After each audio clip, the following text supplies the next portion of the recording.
যোৱাকালি সোণাপুৰত জনজাতীয় সংগঠনসমূহৰ সমন্বয়ৰক্ষী সমিতিয়ে 6 জনগোষ্ঠীৰ জনজাতিকৰণৰ বিৰোধিতা কৰি যি গণসমাবেশ আয়োজন কৰিছিল এই গণসমাবেশত প্ৰদান কৰা কিছু বক্তব্যই নিৰ্দিষ্ট কেইজনমান জনজাতীয় নেতাৰ বক্তব্যই টাই আহোম সমাজত ব্যাপক প্ৰতিক্ৰিয়াৰ সৃষ্টি কৰিছে আৰু 6 জনগোষ্ঠীয় ৰাইজেও এই কথাখিনি বৰ সহজভাৱে ল'ব পৰা নাই।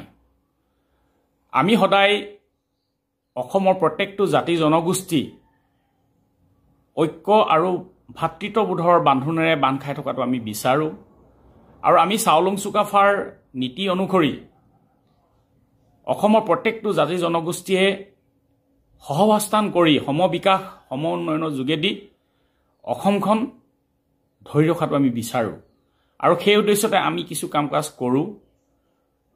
আমি যোৱাকালি বক্তব্যসমূহ আমি গভীৰভাৱে আমি পৰ্যবেক্ষণ কৰিছোঁ, গভীৰ আমি দৃষ্টি নিক্ষেপ কৰিছোঁ আৰু ইয়াৰ পাছত বহুকেইটা আমি উদ্বেগজনক দিশ আমি দেখা পাইছোঁ। এই কথাসমূহ লৈ আজি এই ভিডিঅ' বাৰ্তাটো আমি প্ৰস্তুত কৰিব বিচাৰিছোঁ। যোৱাকালি এই বক্তব্যসমূহক লৈ বহু আমাৰ মানুহে আমালৈ ফোন কৰিছে, 2-1 আমাৰ সাংবাদিক বন্ধুৱেও আমালৈ ফোন কৰিছে, বিভিন্ন সংগঠনৰ নেতৃবৃন্দৰ লগতো কথা হৈছে। সকলোৱে একমুখে এটা কথা কৈছে যে এই পৰিৱেশটো ভাল পৰিৱেশ হোৱা নাই, সকলোৱে একমুখে স্বীকাৰ কৰিছে। আমাৰ সংগ্ৰামখন 6 বনাম 14 নহয়, আমাৰ সংগ্ৰামখন 40 লাখ বনাম 2 কোটি নহয়, আমাৰ সংগ্ৰামখন হ'ল অসম আৰু অসমীয়া বা অসমত বাস কৰা খিলঞ্জীয়া জাতি জনগোষ্ঠীসমূহৰ সুৰক্ষা বিষয়টোক লৈ আমাৰ সংগ্ৰাম। টাই আহোমসকলে 600 বছৰ এই ভূখণ্ডক ৰাজনৈতিক নেতৃত্ব দিছিল। সেই সময়ত বহু শত্ৰুক পৰাস্ত কৰিবৰ বাবে সকলো জাতি জনগোষ্ঠীক একগোট কৰি সেই সময়ত যি ধৰণৰ ৰণনীতি ৰণকৌশল ল'ব লাগিছিল সেই সময়ত আমাৰ পূৰ্বপুৰুষসকলে সকলোৱে মিলি অসমৰ জাতি জনগোষ্ঠী সকলোৱে মিলি সেই সময়ত সেই ৰণকৌশল হাতত লৈছিল। আৰু বৰ্তমান সময়ত অসমখনক যদি আমি বিদেশী আগ্ৰাসনৰ পৰা আমি যদি ৰক্ষা কৰিব লাগে তেতিয়াহ'লে আমি বৰ্তমান ভাৰতীয় সংবিধানে দিয়া আমাৰ যিবিলাক সুৰক্ষা কৱচ সেই সুৰক্ষা কৱচসমূহ লৈ আমি আগবাঢ়িব লাগিব। আমি কেতিয়াও বৰ্তমান জনজাতিসকলে উপভোগ কৰি থকা তেখেতসকলৰ সুবিধাসমূহ আমি হানিবিঘিনি হোৱাটো বিচৰা নাই। আমি বিচৰা নাই যে তেখেতসকলক ক্ষতি কৰি আমাক জনজাতিকৰণ দিয়ক। প্ৰয়োজন সাপেক্ষে আমি সংবিধান সংশোধনৰ কথা আমি কৈছোঁ, কিন্তু তাৰ পাছতো আমি দেখিছোঁ উদ্দেশ্য প্ৰণোদিতভাৱে একাংশ ৰাইজে টাই আহোম জনগোষ্ঠীক তুচ্ছ তাচ্ছিল্য কৰিব বিচাৰিছে। টাই আহোম লোকসকলে জনজাতিকৰণ কাৰোবাৰ অনুগ্ৰহত বিচৰা নাই, কাৰোবাৰ পুতৰ পাত্ৰ হৈ টাই আহোমসকলে জনজাতিকৰণ বিচৰা নাই আৰু অকল টাই আহোমসকল জীয়াই থাকিবলৈও আমি টাই আহোমসকলে জনজাতিকৰণ বিচৰা নাই। টাই আহোমকে ধৰি 6 জনগোষ্ঠীক জনজাতিকৰণ কৰিলে অসমৰ অধিকাংশ বিধানসভাৰ আসন, লোকসভাৰ আসন এই খিলঞ্জীয়া অসমীয়া ৰাইজৰ বা খিলঞ্জীয়া অসমবাসী ৰাইজৰ নামত সংৰক্ষিত হ'ব আৰু তাৰ যোগেদি আমাৰ ৰাজনৈতিক প্ৰভুত্ব অক্ষুণ্ণ থাকিব। নহ'লে যি বহি আগ্ৰাসনৰ ফলত অসমৰ জনজীৱন বিপৰ্যস্ত হৈছে সেই সময়ত কিন্তু আমি যদি আমাৰ মাজত এই সৰু সৰু কথাবিলাকত আমি ইটো জনগোষ্ঠীয়ে সিটো জনগোষ্ঠীৰ বিৰুদ্ধে যদি আমি বিখেদগাৰ কৰি থাকোঁ তেতিয়াহ'লে কিন্তু আমি যিটো জীয়াই থকাৰ সংগ্ৰাম কৰিছোঁ সেই জীয়াই থকাৰ সংগ্ৰাম আমাৰ বিফল হ'ব। আজি জনজাতিসকলে যোৱাকালি কিয় গণসমাবেশ কৰিছে? যে তেওঁলোকে নিশ্চয় শংকা অনুভৱ কৰিছে যে আমি সুৰক্ষিত হৈ থাকিম নে নাথাকিম, আৰু আমিও সংগ্ৰাম কৰিছোঁ যে আমি সুৰক্ষিত হৈ থাকিম নে নাথাকিম। গতিকে সুৰক্ষাৰ দিশটো এই জাতি জনগোষ্ঠীসমূহৰ ভৱিষ্যত সুৰক্ষাৰ দিশটো সকলোৰে লগত জড়িত হৈ আছে। গতিকে আমি সহৱস্থান কৰিব লাগিব, সহমৰ্মিতা আমি প্ৰকাশ কৰিব লাগিব। আজি বড়োলেণ্ডত যেতিয়া বড়ো চুক্তি হৈছিল, যেতিয়া বড়োলেণ্ড দিয়া হৈছিল, লাখ লাখ অনা বড়োসকলক সুধি তেখেতসকলক বড়োলেণ্ড দিয়া নাছিল। 1950 চনত যেতিয়া এই জনগোষ্ঠীসমূহক জনজাতিকৰণ প্ৰদান কৰা হৈছিল, এই 14 জনগোষ্ঠীক আমি কেতিয়াও তাৰ বিৰোধিতা কৰা নাছিলোঁ। আজি স্বাধীনতাৰ তেখেতসকলে 1950 চনৰ পৰা এই 75টা বছৰ, স্বাধীনতাৰ পাছত সংবিধান গৃহীত হোৱাৰ 75টা বছৰ তেওঁলোকে এই সুবিধাসমূহ উপভোগ কৰি থকাৰ পাছতো আমি তেওঁলোকক বিৰোধিতা কৰা নাই।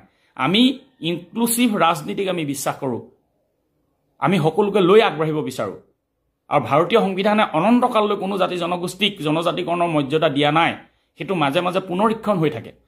আমি কেতিয়াও কোৱা নাই যে তেওঁলোকক এই তালিকাৰ পৰা বাদ দিব লাগে। আমি কেইটামান জনগোষ্ঠীক ইয়াত সংযোগ কৰিবৰ কাৰণে কৈছোঁ, অন্তৰ্ভুক্ত কৰিবৰ কাৰণে কৈছোঁ।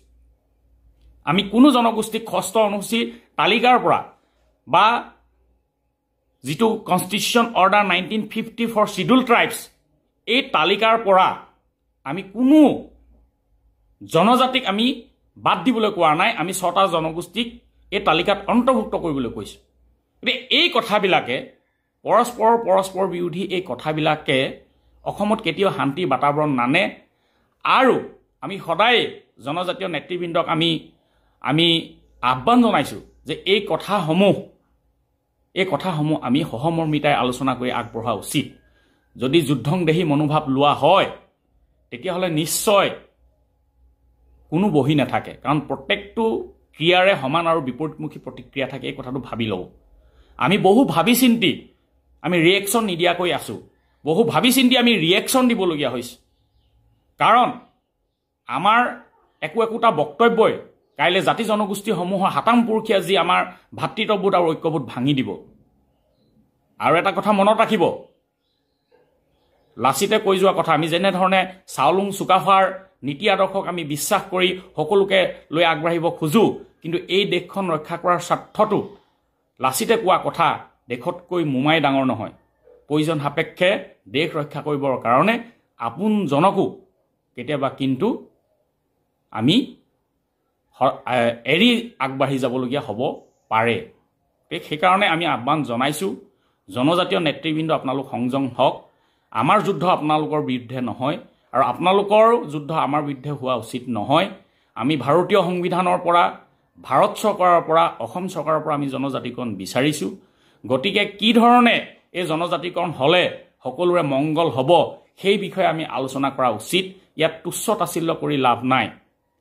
আৰু অসমৰ বৰ্তমান জনজাতি তালিকাভুক্ত, ভাৰতীয় সংবিধান মতে যিসকল জনজাতি তালিকাভুক্ত হৈ আছে, সেই জনজাতিসকলৰ প্ৰত্যেকৰে এটা সময়ত ৰজা আছিল। প্ৰত্যেকটো জনজাতিয়ে ৰজাৰ বংশধৰ, আৰু ৰজাৰ বংশধৰসকলে জনজাতি হোৱাৰ এটা প্ৰাথমিক লক্ষণ, কাৰণ ৰাষ্ট্ৰ প্ৰথম জনজাতীয়সকলেই গঠন কৰিছিল।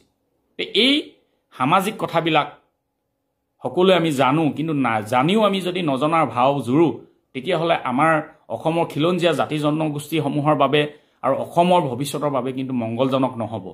আমি পুনৰ সকলোকে আমি আহ্বান জনাইছোঁ যে সকলো সংযম হওক, আৰু আমাৰো আপোনালোকে ধৈৰ্য আৰু সংযমৰ পৰীক্ষা নল'ব, এইটো আমি আপোনালোকক সকীয়াই দিছোঁ। আপোনালোকৰ যদি ইমানেই যুদ্ধ কৰিবলৈ মন আছে, আপোনালোকে ইমানেই মুষ্টি যুদ্ধ কৰিবলৈ মন আছে, তেতিয়াহ'লে মই আমাৰ টংকেশ্বৰ ৰাভা ডাঙৰীয়াক মই অনুৰোধ জনাইছোঁ, আপুনি CEM, এখন স্বায়ত্তশাসিত পৰিষদৰ আপুনি CEM, আপোনাৰ পৰিষদৰ এলেকাৰ ভিতৰত কিছুমান মানুহে যে অবৈধভাৱে দখল কৰিছে, পুঁজিপতিয়ে যে খোপনি পুতিবলৈ চেষ্টা কৰিছে, তেওঁলোকৰ বিৰুদ্ধে মুষ্টিযুদ্ধ কৰক। যি আহোমে সকলোকে লগত লৈ এই অসমীয়া খিলঞ্জীয়া ৰাইজক সুৰক্ষিত কৰিবৰ বাবে বহী শক্তিৰ লগত যুঁজ দিছিল, সেই ককাই ভাইসকলৰ লগত যুদ্ধ দিয়াৰ আপুনি চেষ্টা নকৰিব, কাৰণ ইয়াৰ পৰিণাম ভয়ংকৰ হ'ব। গতিকে আমি আহ্বান জনাইছোঁ, আমি অন্তৰত আঘাত পাইছোঁ, আৰু আপোনালোকক আমি আঘাত দিব বিচৰা নাই, কিন্তু সীমা অতিক্ৰম নকৰিবলৈ মই আহ্বান জনাইছোঁ। আহোম জনগোষ্ঠী এজন যুৱক হিচাপে, আহোম জনগোষ্ঠীয় যুৱ সংগঠনৰ প্ৰতিনিধি হিচাপে, কৰ্মী হিচাপে আপোনাক আহ্বান জনাইছোঁ। লগতে আমাৰ জনজাতীয় নেতৃবৃন্দক আমি আহ্বান জনাইছোঁ যে আমাৰ হাতাম পুৰুষীয়া ভাতৃত্ববোধ ঐক্য আমি বজাই ৰাখিব লাগিব, আৰু প্ৰত্যেকটো জাতি জনগোষ্ঠী, খিলঞ্জীয়া জাতি জনগোষ্ঠীৰ ভৱিষ্যত সুৰক্ষিত কৰাৰ দায়িত্ব আমি সকলোৱে একেলগে ল'ব লাগিব। এই 14 জনজাতিৰ সুৰক্ষাৰ দায়িত্বও আমি 6 জনগোষ্ঠীয়ে ল'ব লাগিব আৰু এই 6 জনগোষ্ঠীৰ সুৰক্ষাৰ দায়িত্ব এই 14 বৰ্তমান স্বীকৃত জনজাতিয়ে ল'ব লাগিব কিন্তু তাৰ বিপৰীতে যদি আমি ইজনে সিজনৰ বিৰুদ্ধে যদি আমি যুদ্ধ কৰোঁ 6 বনাম যদি আমি 14 কৰোঁ 40 লাখ জনতাৰ বনাম আমি যদি 2 কোটি জনতা দিশলৈ আমি লৈ যাওঁ তেতিয়াহ'লে এই যুদ্ধখনে আমাৰ কাৰো উপকাৰ নানিব আৰু ইয়াৰ পৰিৱৰ্তে আমাৰ যি উমৈহতীয়া শত্ৰু আছে যি বহি শত্ৰু আছে এই বহি শত্ৰুৱে লাই পাব গতিকে সেইকাৰণে মই আহ্বান জনাইছোঁ আপোনালোক সকলোৱে সংযম হওক আৰু লক্ষ্মণ ৰেখা অতিক্ৰম কৰিলে তাৰ বিৰুদ্ধে কি ধৰণৰ ব্যৱস্থা ল'ব লাগে সেয়া আহোম ৰাইজে জানে 6 জনগোষ্ঠীয় ৰাইজে জানে আৰু আহোম ৰাইজক আহোম জনগোষ্ঠীক তুচ্ছ তাচ্ছিল্য নকৰিবৰ বাবে শেষবাৰৰ বাবে সকলোকে আমি সকীয়াই দিলোঁ